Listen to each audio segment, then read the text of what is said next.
Hey guys, tonight we're stepping into the frost-bitten world of a medieval peasant, where winter's icy claws grip your tiny village and survival feels like a long shot. Picture this. You're standing outside your wattle and daub hut, breath puffing into clouds as the first snowflakes of 1340 dust your threadbare cloak. The air stings your cheeks, and the fields, once alive with wheat, are now a frozen wasteland. You probably won't survive this, not without some serious grit and a bit of luck. So before you get comfortable, take a moment to like the video and subscribe, but only if you genuinely enjoy what I do here. Drop a comment with your location and local time. I love knowing where you're drifting off from. Now, dim the lights, maybe turn on a fan for that soft background hum, and let's ease into tonight's journey together. You stand in the heart of your village, a cluster of low-roofed huts huddled against a wind that howls like a pack of hungry wolves. Winter in medieval Europe, say England or France around the 14th century, isn't just cold, it's a relentless beast. Historians note that the Little Ice Age, a period of cooling that began around 1300, made winters harsher than what you'd imagine from a cozy Christmas card. Temperatures could plummet, freezing rivers and turning muddy paths into icy traps. You're not just fighting the cold, you're battling hunger, darkness, and the creeping dread that spring might never come. Your world shrinks to the size of your village, maybe 50 souls, all of you bound by the same grim goal: make it to March. Your day starts at dawn, though the sun barely bothers to show up, a pale smear behind grey clouds. You trudge through the snow to check your hut's walls, patting the daub, mud mixed with straw, to seal cracks where the wind sneaks in like a thief. Your fingers ache, already numb, and you mutter about how modern folks would cry over a Wi-Fi outage while you're here praying your roof doesn't cave. The village is quiet, save for the crunch of boots and the distant bleat of a goat that's probably as miserable as you are. You glance at your neighbour, old Agnes, who's cursing the frost for killing her last turnip. You smirk. Her swearing's the warmest thing around. But there's a quirky twist to this misery. Some peasants, desperate to predict winter's wrath, turned to bizarre rituals. Ever hear of onion calendars? You'd slice an onion layer by layer, and if the rings were wet, it meant a snowy month. Scholars chuckle at this, but you try it anyway, squinting at a soggy onion like it's a crystal ball. Historians still argue whether these tricks were pure superstition or held a grain of meteorological truth. Nobody's cracking that code. For now, you're too busy to care. The frost is here, and it's not messing around. Your hut is your fortress, but it's a flimsy one. The walls, made of woven sticks, plastered with mud, are all that stand between you and the biting cold. You check the roof, thatch if you're lucky, or turf if you're not. A good roof keeps the snow out, a bad one buries you in it. You haul a bundle of straw to patch holes, your breath steaming as you work. The door, a creaky slab of wood, hangs on leather hinges that groan like they're begging for mercy. You stuff rags into the gaps, hoping it's enough. Your bed? A pile of straw on an earthen floor, maybe a wool blanket if you've got one. No Tempur-Pedic here, just a hope that you don't wake up frozen to the ground. The village feels like a ghost town now. The fields are barren, the harvest long gone, and the forest looms dark and silent beyond. You know what's coming. Months of scraping by, rationing every crumb, and praying the firewood holds out. You share a grim nod with your neighbour who's dragging a sack of barley to his hut. Survive the first frost, he mutters. And you might just make it. You laugh, but it's hollow. Winter's only just begun, and it's already testing you. You head back inside, the cold nipping at your heels, and stoke the fire that's your only shot at warmth. The smoke stings your eyes, but it's better than freezing. You settle in, the crackle of the fire your only companion, and brace for what's next. You're back inside your hut, the fire spitting and hissing like it's got a personal grudge against the cold. The first frost has settled over your village, and now it's time to turn your flimsy home into a fortress or at least something that won't collapse under the next blizzard. Your breath still fogs in the air, even indoors, and the wind sneaks through every crack like it's got a map of your walls. You're not just patching up a house, you're building a lifeline to survive the brutal medieval winter of, let's say, 1340 England, where the Little Ice Age is making every day feel like a personal attack. You start with the walls, those wattle and daub barriers that look like they'd lose a fight with a strong breeze. The wattle, woven sticks, creaks as you press fresh daub into the gaps. Daub's just mud, straw, and whatever else you can scrape together, maybe some horse dung if you're desperate. You slap it on, your hands turning raw and red, and smooth it with a flat stone. It's messy work, and you grumble about how modern folks would probably make a TikTok about medieval DIY while you're here trying not to freeze. Historians point out that these walls, though crude, were surprisingly good at insulating if you got the mix right. Too bad, your mix is mostly hope and willpower. Next, you tackle the roof. If you're lucky, it's thatch, bundled reeds, or straw tied tight to keep snow out. If not, it's turf, sod cut from the ground, heavy and prone to leaking when the thaw hits. You climb up, balancing on a rickety ladder, and stuff extra straw into thinning spots. The wind bites your face and you nearly slip, cursing under your breath. A neighbour shouts, "Don't fall, or we're eating you next." You laugh. Gallows humour is the village's unofficial currency. The roof's your first defence against snow piling up and caving in, a real risk in winters when storms could dump feet of the stuff overnight. The door's another weak spot. Your door is a slab of oak, if you're doing well, or just layered planks held by leather hinges. It rattles every time the wind howls, letting in drafts that could chill a polar bear. You stuff rags, old strips of wool or linen, into the gaps, wedging them tight with a stick. You've got no lock. Theft's not the issue when everyone's too cold to move, but you tie a rope to keep it shut against gusts. You step back, hands on hips, and survey your work. It's not pretty, but it might just hold. Inside, you turn to the hearth, the heart of your survival. It's a stone-lined pit in the center of the floor, smoke curling up to a hole in the roof. You stack kindling, twigs and dried moss, and nurse the fire back to life. The smoke stings your eyes and you cough, but it's worth it for the warmth. You've heard of chimneys, fancy things lords have, but for you, it's just this smoky haze. A quirky tidbit: some peasants used to hang herbs like thyme or rosemary near the fire, believing the smoke warded off evil spirits. You try it, tossing in a sprig of lavender, half because you're superstitious, half because it smells better than your unwashed cloak. Your bed's next on the list. It's no bed frame, just a pile of straw on the dirt floor, maybe topped with a sack, stuffed with more straw if you're feeling fancy. You shake it out, checking for rats. Those little thieves love nesting in your bedding. You've got one blanket, wool so scratchy it feels like punishment, but it's all you've got. You pile on extra straw for insulation, knowing you'll still wake up shivering. Historians still argue whether peasants slept in their clothes or stripped down to save wear on their precious garments. Either way, you're keeping your cloak on tonight. The windows, if you can call them that, are just small holes covered with oiled cloth or animal hide. Glasses for lords and churches, not you. You check the cloth, making sure it's taut to keep out drafts, but lets in a sliver of light. You're tempted to board it up entirely, but then you'd live in a cave. You compromise, tacking up an extra scrap of hide. The hut's dim now, shadows dancing from the fire, and you feel a pang of claustrophobia. Winter's going to trap you here for months, and you're already itching to escape. You step outside to check the yard. Your hut's got a small patch of land, maybe a garden now buried under snow. You sweep away drifts from the door path, knowing they'll pile up again by morning.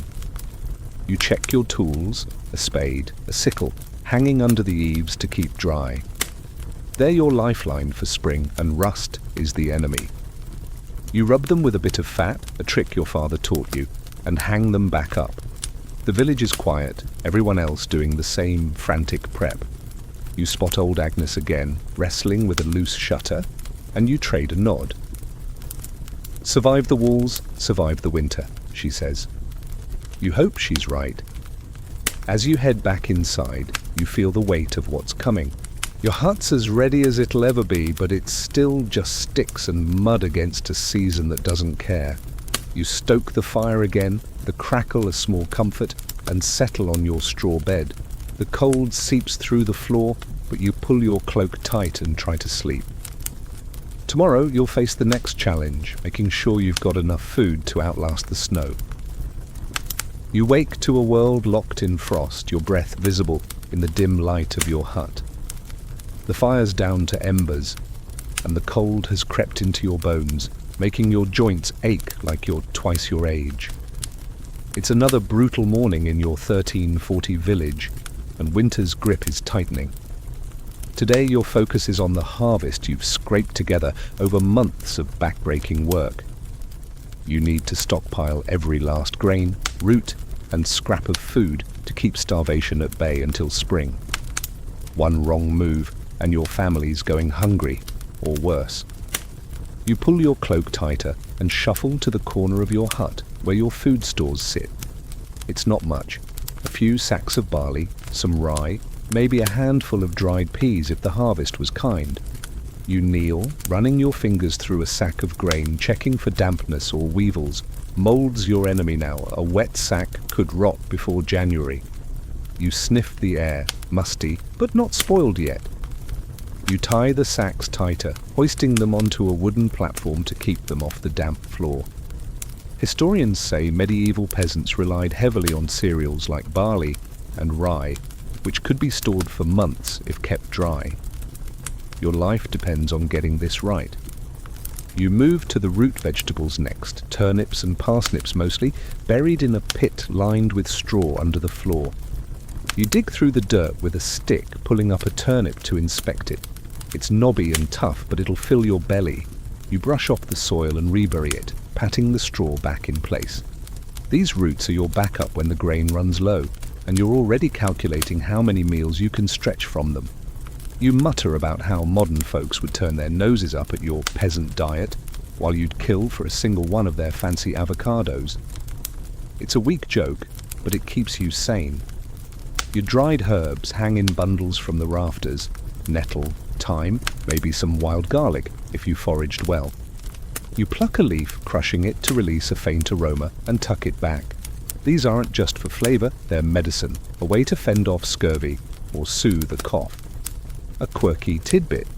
Some peasants believed hanging garlic warded off not just illness but bad spirits too. You're not sure about ghosts, but you'll take any edge you can get, so you leave the garlic where it is, swaying in the draft. The meat situation is grim. If you're lucky, you've got some salted pork or bacon from a pig you slaughtered in autumn. You check the strips hanging near the fire, their edges curling in the smoky heat. They're rock hard, but that's the point. Salt keeps rot at bay. You slice off a tiny piece with your knife, chewing it slowly to make sure it's still good. It's so salty it makes your eyes water, but it's a rare treat. Most peasants, historians note, ate meat sparingly in winter, saving it for emergencies or feast days. You're already dreaming of the Christmas morsel you might allow yourself if you make it that far. You step outside to check the communal stores. Your village has a granary, a squat building where everyone pools some grain for emergencies. You trudge through snow, your boots crunching, and nod to the reeve, the guy in charge of the stores. He's counting sacks with a face like he's planning a funeral.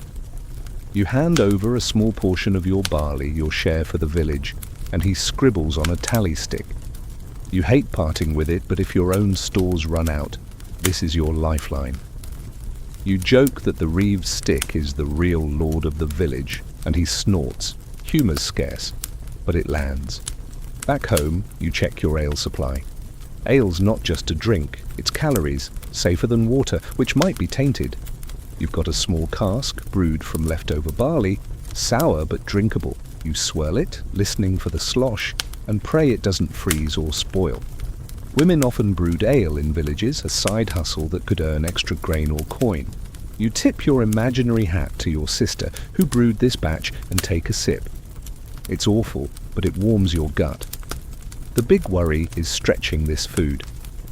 You do mental math, a handful of grain per person per day, boiled into pottage with a turnip or two. maybe some nettles for bulk. You've got a family, say a spouse and 2 kids, to feed, and the numbers aren't friendly.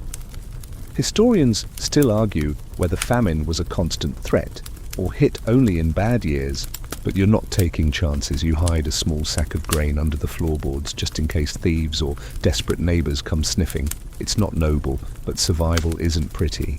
You glance at the fire, its glow barely holding back the chill. You toss on a stick, knowing firewood's another resource you'll need to ration. The thought of food makes your stomach growl, but you push it down. You've got to stay sharp, keep the stores safe from rats, damp, and your own temptation to eat too much now. You settle on your straw bed, pulling the blanket tight, and stare at the rafters. The wind howls outside, and you wonder if you've stored enough to outlast it. Tomorrow, you'll face another tough choice: what to do with the animals you can't afford to feed. You're up before dawn, the cold in your hut biting at your fingers as you fumble to stoke the fire. The embers glow weakly, and outside the snow's piling up, blanketing your 1340s village in a silence that feels heavier each day. Your stomach's already grumbling, but today's task is tougher than hunger, deciding which of your animals live or die. Winter's brutal and you can't feed them all through the freeze. Every cow, sheep, or chicken you keep is another mouth competing with your family for the meager stores you've got left. It's a grim choice, and you're not feeling like the hero of this story. You trudge out to the lean-to next to your hut, where your livestock huddle against the cold. You've got a cow, bony and mournful, a couple of sheep with matted wool, and a handful of chickens scratching at the frozen ground. The cow's your pride, a milk giver when times are good, but her ribs are showing and you're out of hay. You pat her flank, muttering an apology. She's not making it to spring. Historians say medieval peasants often slaughtered weaker animals in late autumn or early winter, preserving the meat to stretch food supplies. You're no butcher, but you've seen it done, and the thought makes your gut twist. You grab your knife, its blade nicked but sharp enough, and lead the cow to a corner of the yard. The snow's up to your shins and your breath clouds as you work fast to keep your nerve. You don't linger on the details, let's just say it's quick, and you're thankful for the cold numbing your hands. The blood steams in the air, and you start butchering, saving every scrap. The meat goes into a barrel with salt you traded your best sickle for. You joke to yourself that this cow's donating to the cause, but it's a weak laugh. Losing her means no milk, maybe no calves next year.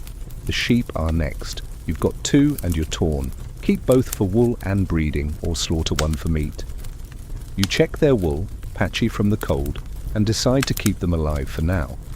Wool's worth more than a quick meal, and you can shear them come spring if they survive. You toss them some shriveled turnip tops, a pathetic feed, and hope they hang on. The chickens are trickier. They're not laying much, but eggs are gold. You pick the scrawniest hen, muttering, "Sorry, you're not pulling your weight." Her neck snaps fast, and you pluck her feathers, saving them for stuffing a pillow or trading.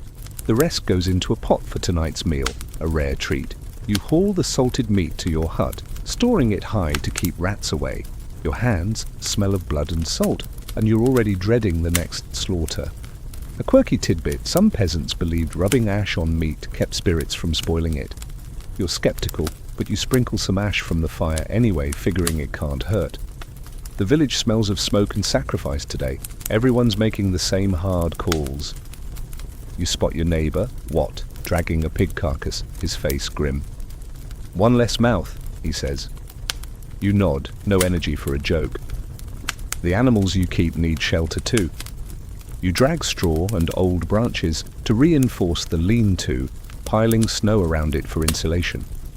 It's backbreaking, and you curse the wind that keeps undoing your work. You're tempted to bring the animals inside your hut like some peasants do, but the smell and fleas stop you. Historians still argue whether cohabitating with livestock was common or a last resort. Either way, you're not that desperate yet. You check the chicken's coop, a rickety box of sticks, and wedge more straw into the gaps. They cluck, annoyed, and you snap. You're lucky you're not soup yet. Food's not the only worry. Animals mean resources: wool, eggs, maybe a calf, to trade with the Lord's steward. But every day you feed them, you're dipping into your own stores. You've got a small stack of hay, gathered in summer, but it's dwindling fast. You calculate a month, maybe 2, before you're out. After that, it's bark, leaves, or nothing. You've heard stories of peasants boiling leather shoes in desperation. You glance at your worn boots and hope it doesn't come to that. Back inside, you warm your hands by the fire, the smell of chicken stew filling the hut. Your kids, huddled under a blanket, perk up at the scent. You ladle out small portions, saving most for later. The stew's thin, but it's warm, and you savor the rare taste of meat. You tell your spouse about the cow, and they nod, too tired for tears. The fire crackles, and you think about the sheep, wondering if you made the right call. The wind howls outside, reminding you winter's far from done. Tomorrow, you'll need to hunt for firewood. Another battle, just to keep this fire alive. You wake to a world so cold your eyelashes feel like they're freezing shut. The air in your 1340 village sharp enough to cut. The fire in your hut is down to a pitiful glow, and you're already dreading the task ahead, gathering firewood, the lifeblood of your survival through this merciless winter. Without it, your family's got no heat, no cooked food, and no chance against the Little Ice Age's icy grip. You pull on your cloak, its seams fraying like your patience, and step into a snowy dawn that doesn't care if you make it back. You grab your axe, a blunt thing that's seen better days, and head for the forest edge. The snow's deep, swallowing your boots with every step, and the wind stings your face like a slap. You're not alone. Other villagers trudge along, axes slung over shoulders, breath puffing like smoke signals. Firewood's more precious than gold now. A single log can mean another day of warmth. Historians say medieval peasants could burn through a ton of wood in a bad winter, and you're starting to believe it. Your pile back home is shrinking, and the forest's not exactly a lumberyard. You reach the woods, trees skeletal and bare under a grey sky. You're looking for deadfall, branches or trees already down, because cutting live wood is harder and riskier. You spot a fallen oak branch, half buried in snow, and start hacking. The axe bites poorly and you curse, wishing for one of those fancy chainsaws you've heard modern folks brag about in some fever dream. Your hands ache, already numb, but you keep swinging. A neighbour, calls out, "Swing harder, or we'll burn your cloak instead." You snort. His jokes are as bad as the weather. The work's grueling. You drag the branch free, breaking it into manageable pieces and pile them high.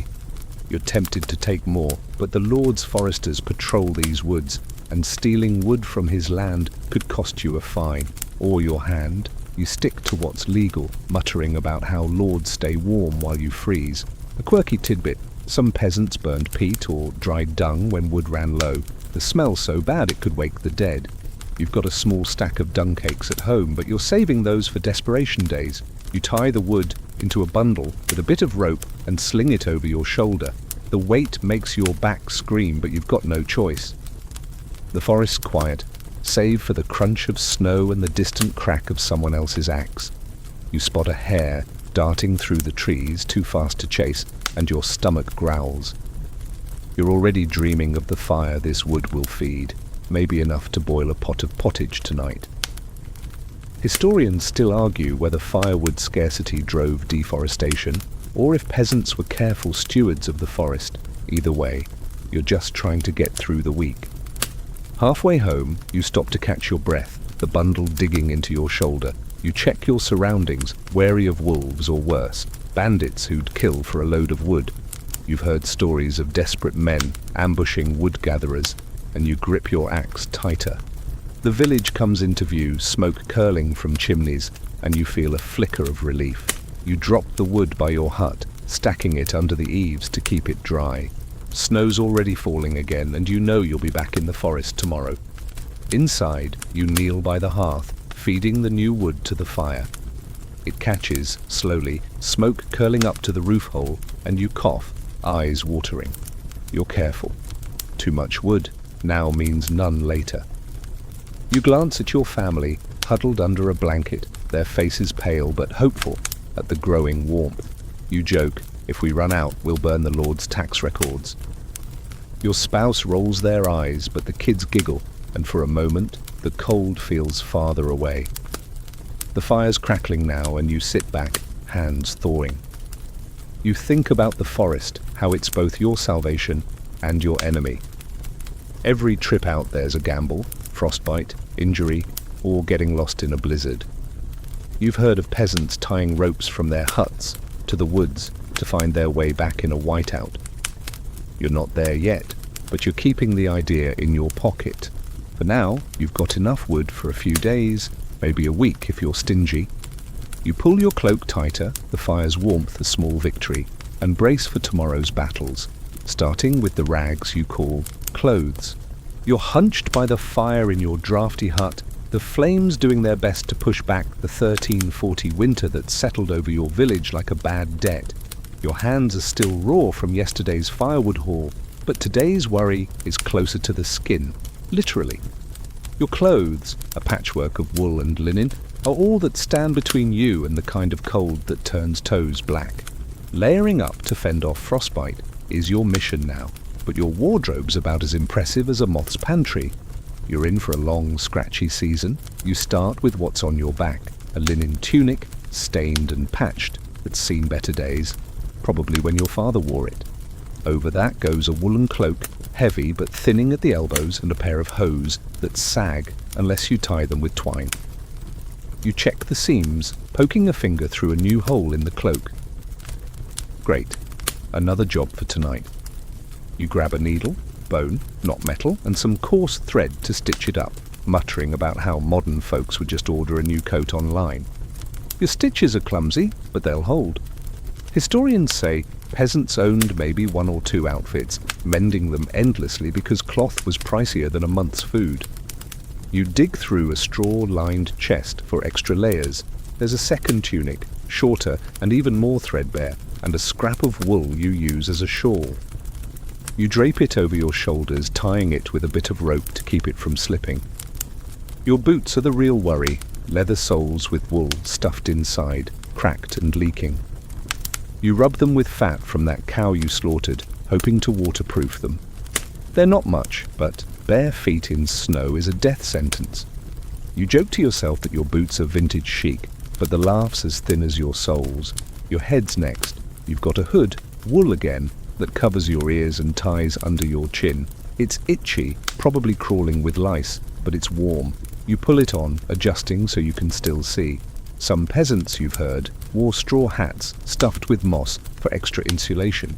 A quirky tidbit that sounds like a medieval life hack. You're tempted to try it, but you'd rather not look like a walking haystack. You stuff a bit of wool into your hood instead, patting it down. It's not stylish, but frostbite doesn't care about fashion. Your hands are a problem. Gloves are for lords. You've got nothing but your calluses. You wrap strips of linen around your palms, leaving your fingers free to work. It's not much, but it dulls the wind's bite. You flex your hands, already stiff, and think about the village women who spin wool all winter to make cloth like this. You owe your sister for the cloak. She traded her best ale for the wool. You make a mental note to share some pottage later, assuming you've got any left. Stepping outside, you test your layers. The wind hits like a hammer, sneaking through every gap, and you shiver despite the effort. You trudge to the village well just to move, and spot old Agnes wrapped in what looks like a blanket with sleeves. "Nice look," you call, grinning. She snaps back. "Better than your rag pile?" You laugh. Her tongue's sharper than your axe. The cold's brutal, and you're already dreaming of the fire.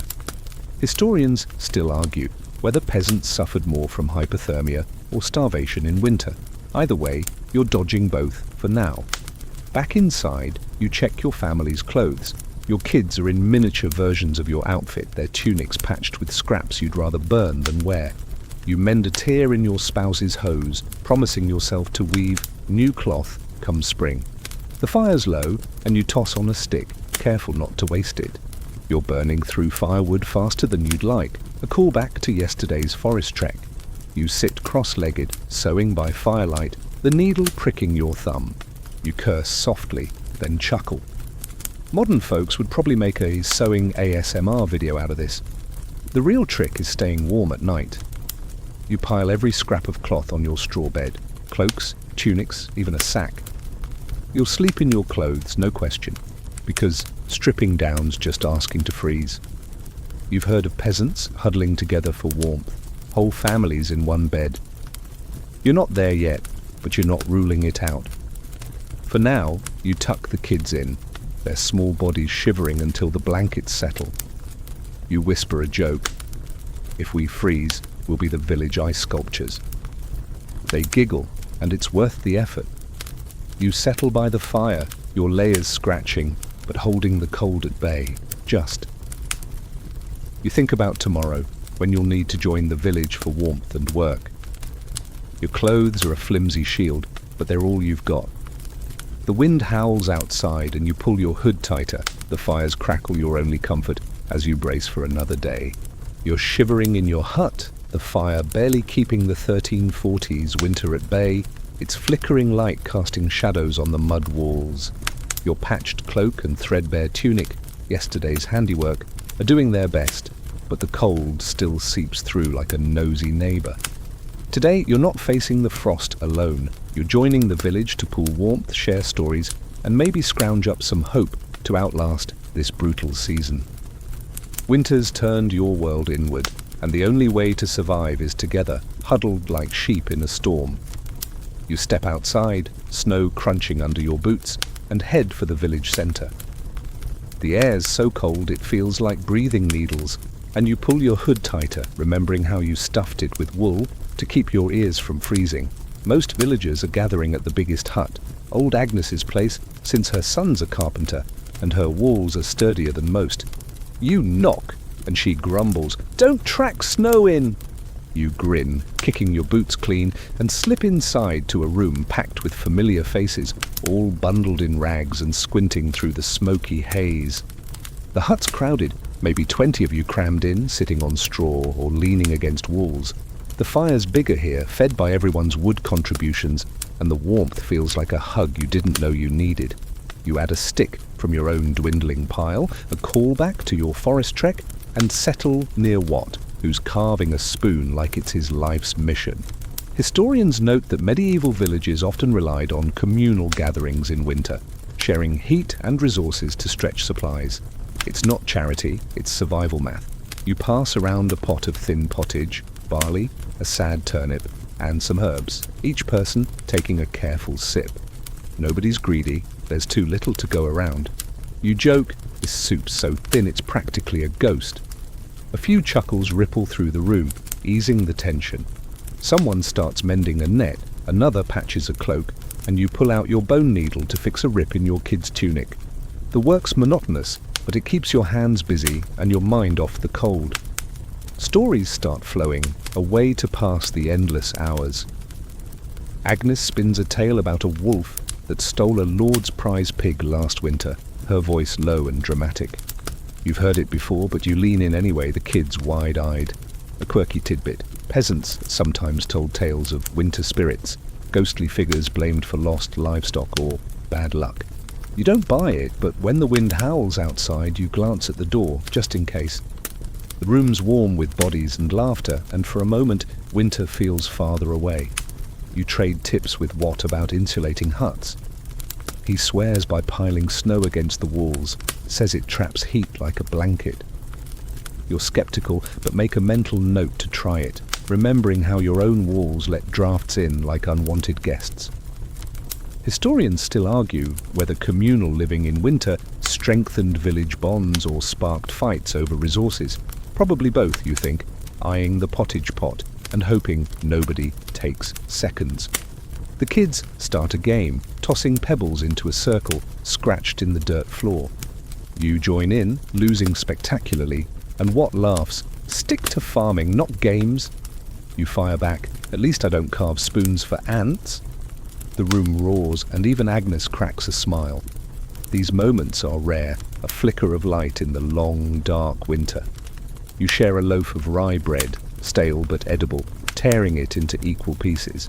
It's not much, but it's a promise. We're in this together. As the fire dies down, you talk about the harvest, a sore subject.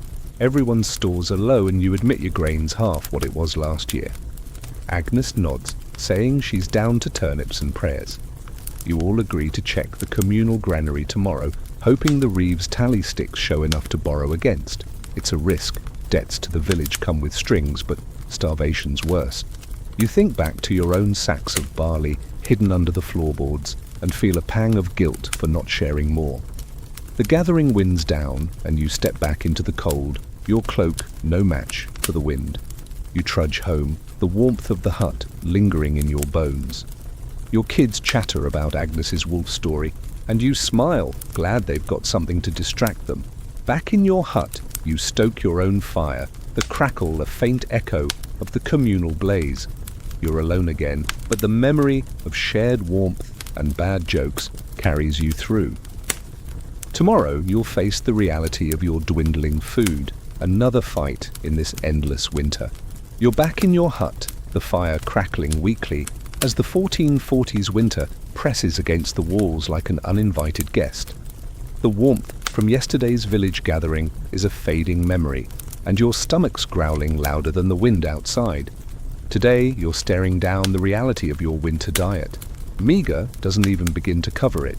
You're rationing every crumb, dreaming of meat while you chew moldy bread, and hoping your family can stretch these scraps until spring. It's a grim math problem, and you're no scholar.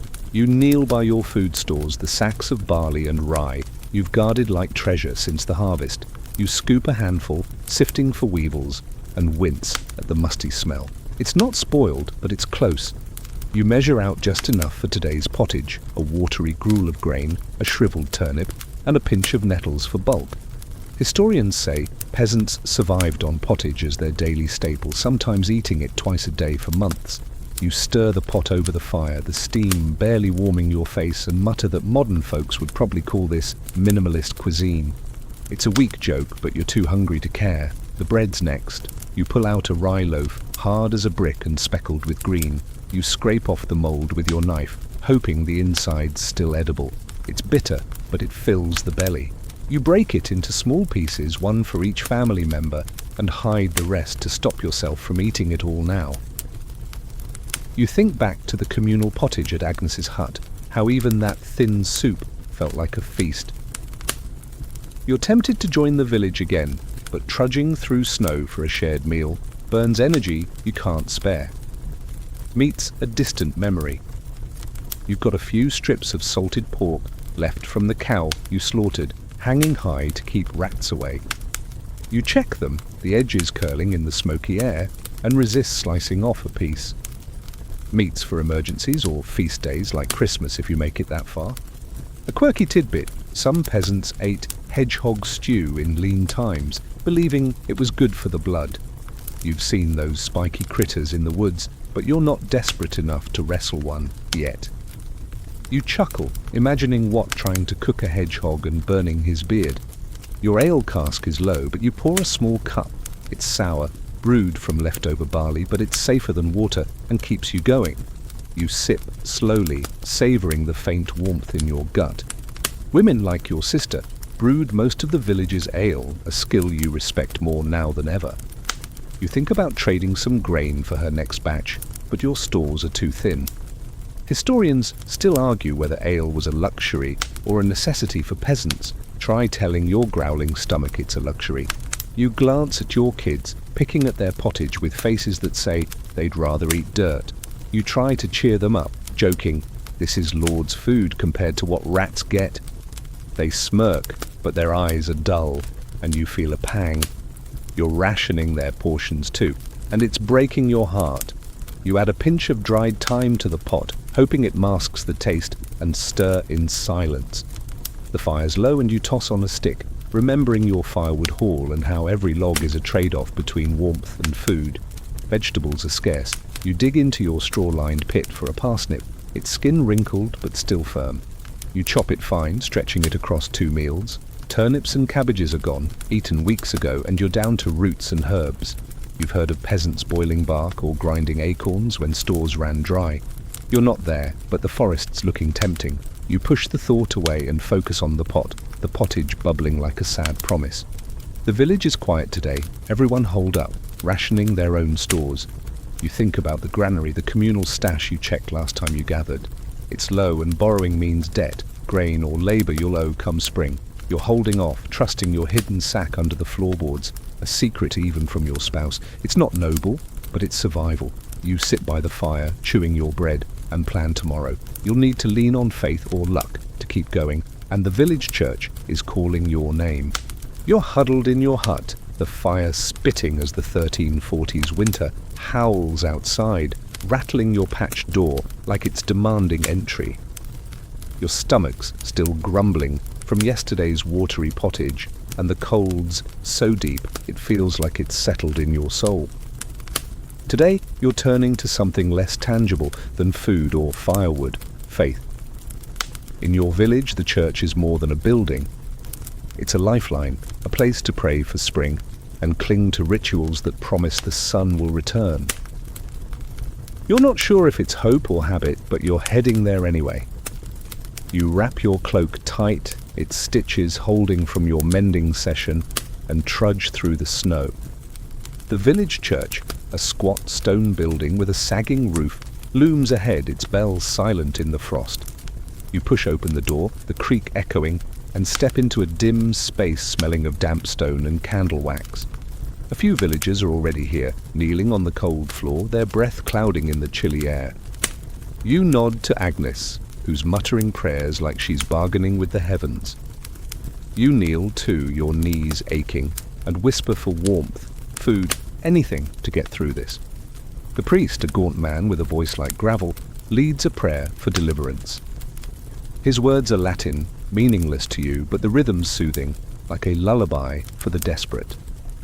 Historians say the church was central to medieval peasant life, not just for faith, but as a social anchor in brutal winters.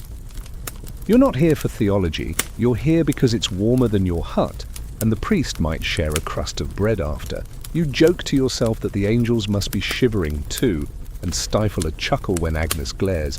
Rituals are your anchor now. You light a tallow candle, its smoky flicker a small defiance against the dark. It's not just symbolic. Candles mean light when the days are short, and you're rationing them like food. A quirky tidbit, some villages believed burning a Yule log on Christmas Eve brought luck for the year. You've got a small log saved for the occasion, more for warmth than superstition, but you'll mutter a prayer over it anyway. You touch the rough wood of the church bench, carved with initials from folks long gone, and wonder if they prayed for the same things. The priest drones on about penance, but your mind's on the village's midwinter feast. It's weeks away, but everyone's whispering about it. A rare chance to eat something other than pottage, and maybe share a sip of ale. You'll bring a turnip, maybe a sliver of that salted pork you're hoarding. The thought warms you more than the church's draughty walls. You glance at the altar, where a wooden saint stares blankly, and ask for a mild February. You're not sure if saints handle weather, but it's worth a shot. Historians still argue whether faith gave peasants real hope or just distracted them from misery. Probably both, you think, as you trace a cross in the air. The church isn't just prayers, it's where you hear news. Watt, kneeling nearby, whispers that the Lord's demanding extra labour to clear snow from his manor's path. You groan. More work, less energy. You trade a look with Agnes, who mutters, "Lord's warm while we freeze." You nod, picturing your own fire, barely alive despite your firewood haul. After prayers, the priest hands out bits of bread, blessed but stale. You take yours, chewing slowly to make it last, and slip it into your cloak for the kids. The church is emptying, and you linger, soaking in the faint warmth. Outside, the snow's falling again, and you pull your hood up, remembering how you stuffed it with wool. You trudge home, the cold biting your face, and think about the Yule log. Maybe it'll bring luck, or at least keep the fire going another night. Back in your hut, you stoke the embers, the crackle, a small comfort. Your kids ask about the church, and you tell them about the candle, skipping the part about your empty stomach. You joke, if the saints don't bring spring, we'll burn their statues. They laugh, and you pull them close, their warmth better than any fire. You're clinging to faith, not because you're pious, but because it's something to hold on to when the world's frozen over. Tomorrow, you'll face a new threat. Sickness creeping through the village like a thief. You're curled by the fire in your hut, the 1340s winter clawing at the walls with icy fingers, the air so cold it stings your lungs even indoors. The faint warmth from yesterday's church visit is long gone, and now a new fear's creeping in, one you can't fight with an axe or a prayer. Disease is stirring in your village, carried on coughs and fevers that echo through the close-packed huts.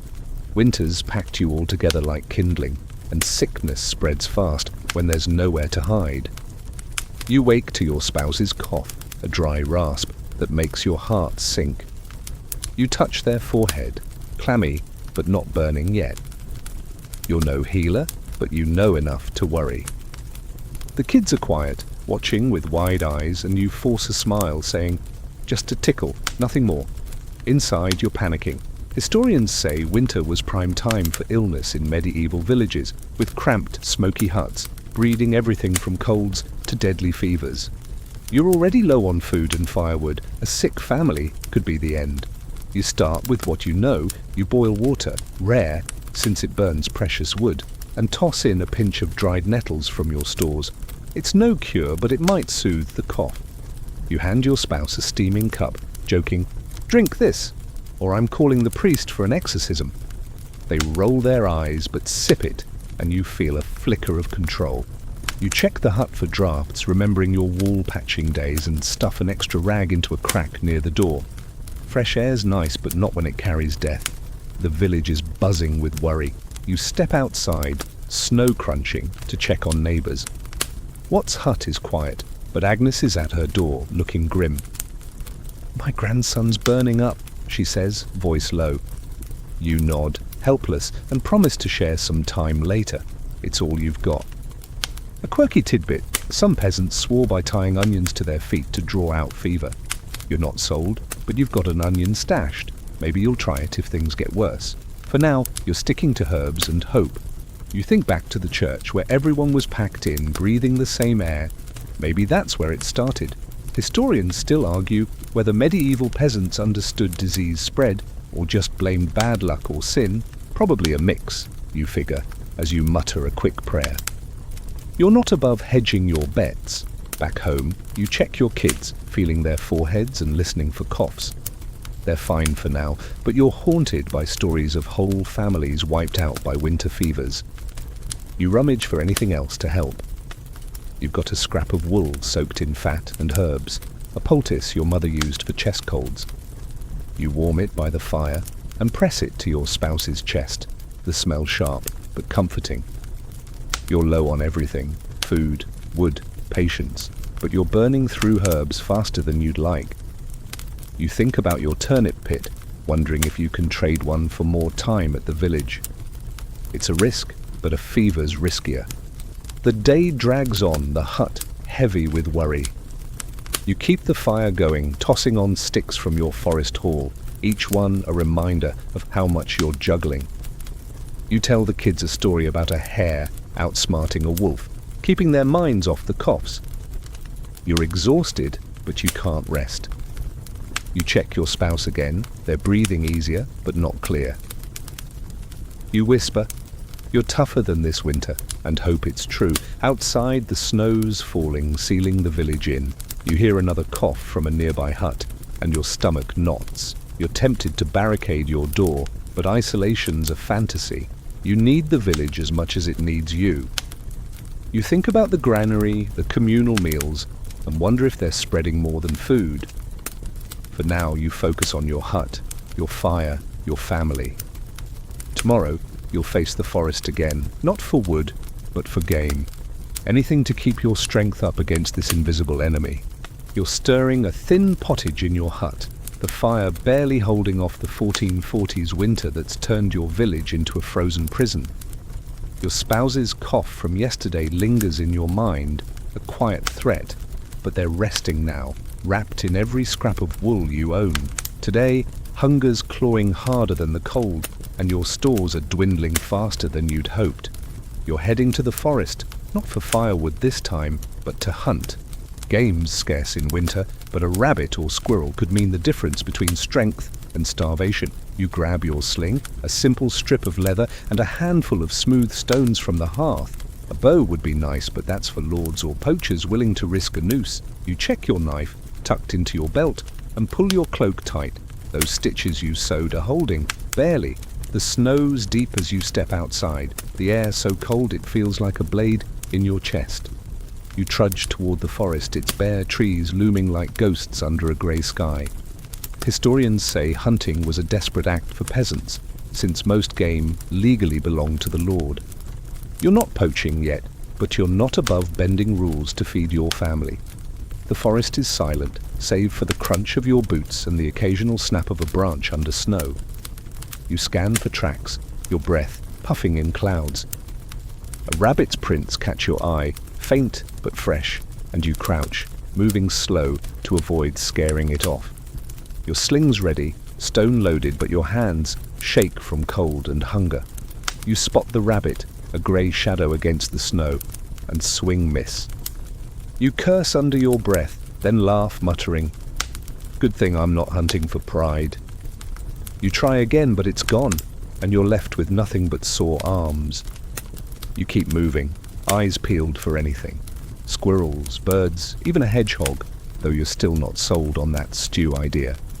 A quirky tidbit, some peasants set snares with horsehair or twine, hoping to catch small game overnight. You've got a snare back home, and you decide to set it before you leave the forest. You find a likely spot, a narrow path with fresh tracks, and tie the twine carefully, anchoring it to a root. It's not much, but it's a chance for tomorrow's meal. Your stomach growls, a reminder of the mouldy bread and watery pottage waiting at home. You think back to your dwindling grain sacks, how you're rationing every handful. A bird flits overhead, a scrawny thing not worth the effort, and you keep walking. The Lord's foresters patrol these woods, and you're careful to stay on common land. Getting caught with game could mean a fine or worse. Your hand, maybe. Historians still argue whether poaching was common or a rare act of desperation. You're leaning toward desperation, but you're not there yet. You spot a squirrel, its tail twitching as it digs through snow. You creep closer, sling ready, and this time your aim's true. The stone hits, and the squirrel drops. It's small, barely a meal for one, but you grin like you've bagged a deer. You tuck it into your cloak, the weight a small victory. You check your snare one last time, tightening the knot, and head back. The forest darker now as the day fades. The cold's biting harder, and you're already dreaming of the fire you'll stoke tonight. Back in the village, you skin the squirrel by the hearth, your kids watching with hungry eyes. You joke, "This beast fought harder than Watts' pig," and they giggle, easing the tension. You add the meat to the pottage, a rare treat that makes the hut smell almost good. Your spouse stirs, their cough quieter today, and you feel a flicker of hope. The fire's low, and you toss on a stick from your precious pile, a callback to your wood-gathering trek. You're exhausted, but the squirrel's a win, and you'll check that snare tomorrow. For now, you eat, knowing the Lord's demands are waiting to pull you back into the cold. You're scraping the last of the squirrel pottage from the pot, the fire in your hut barely holding back the 1340s winter that's turned your village into a frozen cage. The faint warmth of last night's meal lingers in your belly, but it's not enough to dull the ache of hunger or the dread of today's task. The lord of the manor, safe in his stone walls, has demands that don't care about your empty stores or your spouse's fading cough. You're needed to clear snow, haul wood, or worse, all for his comfort, while you fight to survive. Duty calls, and it's as cold as the wind outside. You pull on your cloak, its patches a reminder of your sewing session, and trudge through the snow to the manor's edge. The village is quiet, everyone either hiding from the cold or already summoned. You meet Watt by the manor gate, his face sour as he hefts a shovel. "Lord's got a warm bed, we've got frostbite," he grumbles. You nod, muttering, "At least we're not his hounds, yet." He snorts, and you both head to the steward, a wiry man with a tally stick and a glare that could freeze water. Historians say lords relied on peasant labour year-round, even in winter, for tasks like clearing paths or repairing walls, work that drained your already thin resources. Today's job is shoveling snow from the manor's road so the Lord's carts can move. You dig in, the snow heavy and wet, your hands numbing through the linen strips you wrapped around them. The shovel's handle is splintered, and every scoop feels like lifting a boulder. You're burning energy you can't replace, not with your meager pottage diet. You joke to yourself that the Lord's probably sipping hot ale while you're sculpting his driveway. The thought sours you, but you keep digging. Refusing means losing your land or worse. The steward barks orders, pointing to drifts piling up near the manor's gate. You and Watt work side by side, your breath clouding in the icy air. You think back to your forest hunt, how that squirrel was a small win, but this labor feels like a loss. The Lord's manor looms, its chimneys puffing smoke from fires you'll never enjoy. A quirky tidbit: some peasants believed lords used winter tithes to hoard extra grain, claiming it was for the church. You're not sure if it's true, but you've seen the Lord's granary, stuffed while yours shrinks. You shovel harder, anger warming you better than your cloak. Your back aches, and you pause to stretch, spotting Agnes hauling a basket of kindling for the manor's kitchens. She's too old for this, but the steward doesn't care. You trade a look, and she mutters, "Survive the Lord, survive the winter." You grin, despite the cold, and toss a snowball her way, gently. She shakes her fist, but her eyes twinkle. Historians still argue whether lords exploited peasants more in winter, or if some offered relief like extra bread for labor. You're not holding your breath for charity. The day drags on, and you're sent to chop wood for the manor's hearths, a cruel echo of your own firewood hunts. You swing your axe, the blade duller than your mood, and stack logs you'll never burn. The steward counts every piece, ensuring you don't sneak one home. You're tempted, but the risk's too high. Last year, a man lost his fingers for borrowing a lord's log. You think of your family, waiting in a hut colder than this yard, and keep working. By dusk, you're bone-tired, your hands blistered despite the linen wraps. The steward tosses you a small loaf of bread as payment, barely enough for one meal. You tuck it into your cloak, next to the squirrel bones you saved for broth. The walk home is brutal, the wind cutting through your layers, and you're already dreading tomorrow's demands.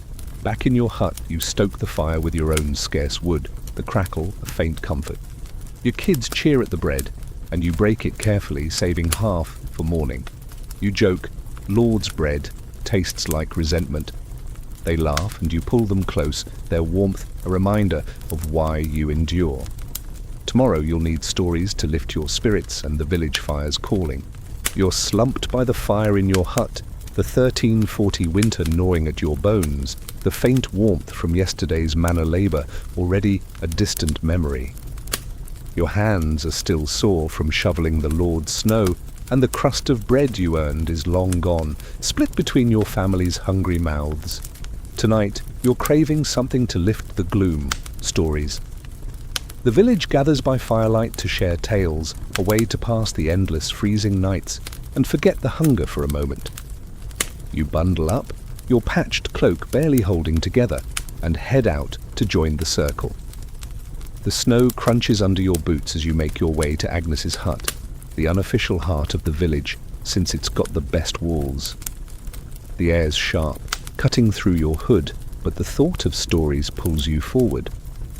Inside, the hut's packed, bodies pressed close for warmth, the fire casting a glow that makes everyone look half alive. You squeeze in next to Watt, who's whittling a stick into something useless, and nod to Agnes, who's already spinning a yarn about a ghost in the forest. Historians say storytelling was a winter lifeline for peasants, passing down lore and keeping spirits up when the cold tried to break them. Agnes's tale is about a hunter who met a spectral wolf that led him to a hidden spring. Probably nonsense, but her voice, low and crackly, pulls you in. You sip a shared cup of sour ale, passed around like a sacrament, and feel the room soften. You think back to your own forest hunt, that squirrel you bagged, and wonder if it was luck or some ghostly nudge. You lean forward, adding, "Bet that wolf was just hungry like us." The room chuckles and Agnes swats your arm, calling you a skeptic. Your turn comes and you tell a story your father used to share. About a farmer who outsmarted a frost spirit by offering it warm pottage. The kids, huddled near the fire, gasp at the good parts and you ham it up, mimicking the spirit's icy growl. A quirky tidbit. Some peasants believed telling spooky tales kept real spirits at bay, like a charm against the dark. You're not sure you buy it, but the way the firelight dances on the walls makes you glance over your shoulder. The room's alive with laughter, and for a moment, Winter's grip feels looser. Watt chimes in with a tale about a lord who froze in his own manor, too stingy to burn his wood. "Serves him right," he says, and you all nod, thinking of the lord's demands you slaved under yesterday. You joke, if we freeze we'll haunt his chimney first. The kids giggle and even Agnes cracks a smile. The stories flow, some old, some new, about heroes, monsters, and springs that never come. Historians still argue whether these tales were pure escapism or encoded survival tips. Maybe both, you think, as you sip the last of the ale. The fire's dying, and you toss on a stick from your precious pile, a callback to your forest trek. The room's warm with breath and bodies, but you're all rationing wood, just like you're rationing food. Someone starts a softer story about his star that guided a lost shepherd home, and the mood shifts, quieter now. You glance at your kids, their eyes heavy but happy, and feel a pang of relief. These nights are what keep you going. Shared words, shared warmth, shared defiance against the cold.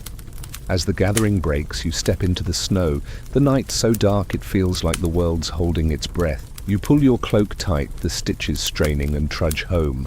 The stories linger, making the cold less bitter. Back in your hut, you stoke your own fire, the crackle, a faint echo of Agnes's hearth. You tell your kids a quick tale about a rabbit outsmarting a fox, keeping their smiles alive. You settle on your straw bed, the wind howling outside, and think of spring. Maybe it's closer than it feels. Tomorrow, you'll look for signs the thaw's coming, anything to keep hope alive. You wake to a familiar chill in your hut, the 1340s winter still gripping your village like a miser's fist, though something in the air feels different today. A faint softness, maybe a trick of hope. The fire's down to embers, and your family's huddled under the patched cloaks you've been mending for weeks. Your stomach's tight from yesterday's thin pottage, but the stories shared by Agnes's firelight linger, sparking a flicker of optimism. Today, you're searching for signs that spring's creeping closer, any hint that this brutal season might loosen its hold. You're not betting on miracles, but you're desperate for a break. You step outside, boots crunching on snow then that's starting to feel slushy underfoot. The sky's still grey, but the clouds don't look as heavy, and the wind's less vicious, more a grumble than a roar. You squint at the horizon, hoping for a glimpse of green, but the fields are still a frozen wasteland. You trudge toward the village edge, checking the signs peasants swear by. Historians say medieval folk tracked seasons with keen eyes, using nature's cues to predict thaws. Survival depended on it. You're no scholar, but you know a melting icicle or a budding twig could mean everything. You check the trees first, their branches bare but glistening with wet snow. You spot a willow by the stream, its tips showing the faintest hint of yellow. A bud, maybe, or just your imagination. You touch it, whispering, "Come on, spring, don't tease." You think back to your onion calendar, that quirky ritual you tried when winter hit, slicing layers to predict snow. Maybe it wasn't nonsense, the air feels less like a blade today. You joke to yourself that if spring doesn't come, you'll eat the tree bark. Half true, given how low your stores are. The stream's next. It's been frozen solid for weeks, but you hear a faint trickle like a secret being whispered. You kneel, brushing snow from the ice, and see water moving beneath, slow but real. Your heart lifts, but you temper it. Thaws can be false, and winter's tricked you before. You spot a neighbour, Watt, checking his own signs, poking at the ground for soft soil. "Anything?" you call. He shrugs, saying, "Mud's better than ice." You laugh. "That's poetry, Watt." And he waves you off, but you're both clinging to the same hope. Back in the village, you check the animals. Your sheep, spared from the slaughter, are bleating louder today, sniffing the air like they sense a change. You toss them a handful of straw, rationed from your dwindling pile, and check their wool, matted but growing. If spring's close, they'll be your ticket to trade. A quirky tidbit. Some peasants believed birds returning early meant an early thaw. You scan the sky for swallows, but it's empty, just a crow cawing like it's mocking you. Still, the sheep's restlessness feels like a sign, and you'll take it. You visit the communal granary, hoping the Reeves noticed anything. He's tallying sacks, his face less grim than usual. "Less frost last night?" he mutters, and you nod, trying not to get too excited. Historians still argue whether peasants trusted these signs or leaned on superstition to cope. Probably both, you think, as you glance at the church steeple, half expecting a saint to confirm the thaw. You're low on grain, your hidden sack under the floorboard's a guilty secret, but a warmer day means less firewood burned, maybe a chance to stretch your stores. Back home, you tell your kids about the stream, exaggerating the trickle into a river to make them smile. You joke, "Soon we'll swim to the Lord's manor and steal his bread." They giggle, and you pull them close, their warmth better than any fire. You stoke the hearth, careful with the wood you hauled weeks ago, and check your spouse. Their cough's quieter, another small sign things might turn. You sit by the fire, the slushy snow outside dripping like a promise. Tomorrow, you'll celebrate survival. If the thaw holds, you've almost beaten winter. You're stirring the last dregs of pottage in your hut, the fire's faint glow barely pushing back the 1340 winter that's held your village hostage for months. But today, there's a shift. The air feels softer, the snow outside more slush than ice, and a faint warmth in your chest tells you you've almost outlasted this beast of a season. The signs you spotted yesterday, the trickling stream and budding willow, have you daring to believe spring's near. You're exhausted, your store's nearly gone, but you're alive, and that's worth celebrating. Today you gather with the village to mark survival, to breathe easier as winter's grip finally slips. You pull on your cloak, its patches a map of your mending sessions, and step into a morning that doesn't bite as hard. The snow's melting in patches, revealing muddy earth, and the sky's more blue than grey. You trudge to the village centre, where others are gathering, their faces weary but hopeful. Agnes is there, leaning on a stick, her grandson's fever broken. Watt's carrying a small sack of grain, a rare offering for a shared meal. Historians say medieval peasants celebrated winter's end with feasts or rituals, scraping together what little they had to mark the thaw. You're no different. You've brought a turnip and a sliver of that salted pork you've hoarded like gold. The village sets up near the church, its stone walls catching the weak sun. Someone's lit a bonfire, fed by everyone's last sticks, a callback to your firewood treks and the communal fires that kept you sane. The flames crackle, and you feel a warmth that's more than heat. You toss your turnip into a communal pot, simmering with scraps from every hut, barley, roots, even a squirrel someone bagged. It's not a feast, but it's close. You joke, this pot's richer than the Lord's table, and Watt laughs, saying, "Don't let him hear you." The kids chase each other, their laughter louder than the wind for once. You share the pork, cutting it thin to stretch. Agnes blesses the meal, her voice steady, and you all eat slowly, savouring every bite. A quirky tidbit: some villages burned a straw effigy at winter's end, believing it chased away the cold. You've got no straw to spare, but you toss a twig into the fire, muttering, "Take that, winter." The crowd cheers and you feel lighter, like the season's weight is burning away. Historians still argue whether these rituals were about faith or just defiance. Probably both, you think, as you lick the last of the broth from your fingers. The talk turns to spring. You'll need to plough soon if the ground softens, and your sheep, spared from the slaughter, might give wool to trade. You think of your hidden grain sack, still secret under the floorboards, and plan to plant it, hoping for a better harvest.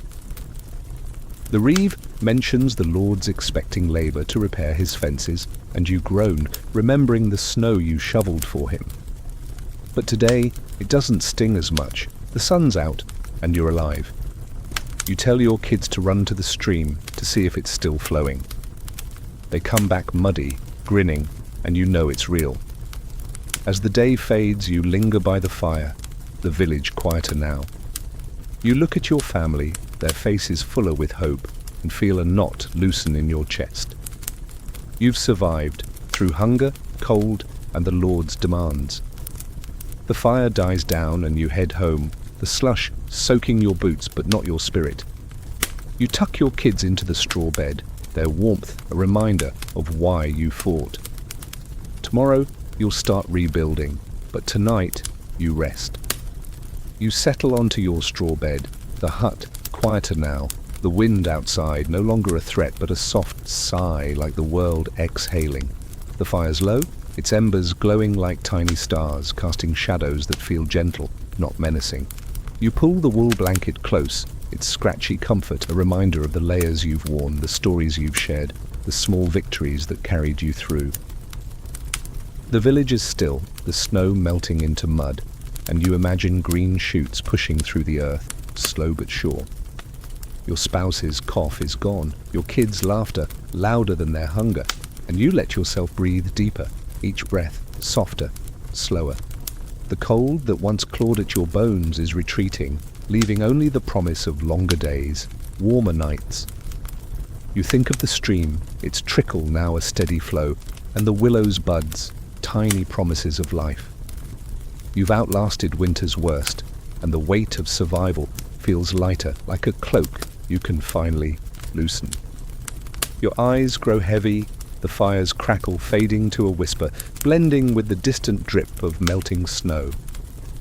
You're safe, you're here, and spring's waiting just beyond the horizon. Let the world turn gently now, carrying you toward warmth, toward rest. Sleep comes like a friend, soft and certain, wrapping you in dreams of fields and sun.